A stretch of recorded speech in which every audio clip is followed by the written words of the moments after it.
আমাদের জীবনটা বড়ই অদ্ভুত।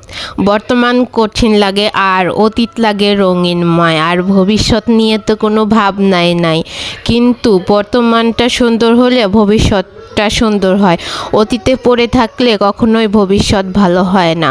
অন্ধকার সবার জীবনেই আসে, অন্ধকার কাটিয়ে উঠতে পারলেই জীবন সুন্দর। সবার জীবনেই অনেক পরীক্ষা আসে, জীবনটা মানেই পরীক্ষা। পরীক্ষা দিয়ে দিয়ে নিজেকে সব কিছুতেই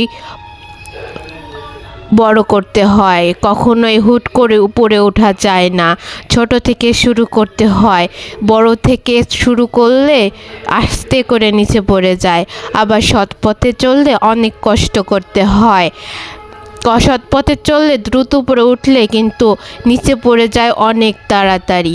জীবনটা এত সহজ নয়, জীবনটা অনেক কঠিন, বাস্তবতাটা অনেক কঠিন।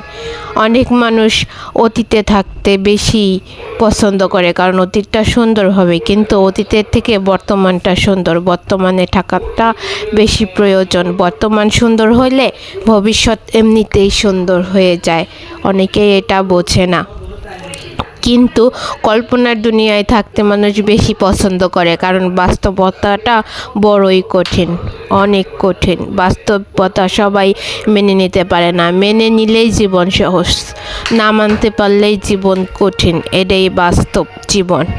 সব কিছু মেনে নিতে হবে, সব কিছুই মেনে নিয়ে ত্যাগ স্বীকার করেই জীবনে চলতে হয়। সব কিছু তো আর জিদ দিয়ে চলে না।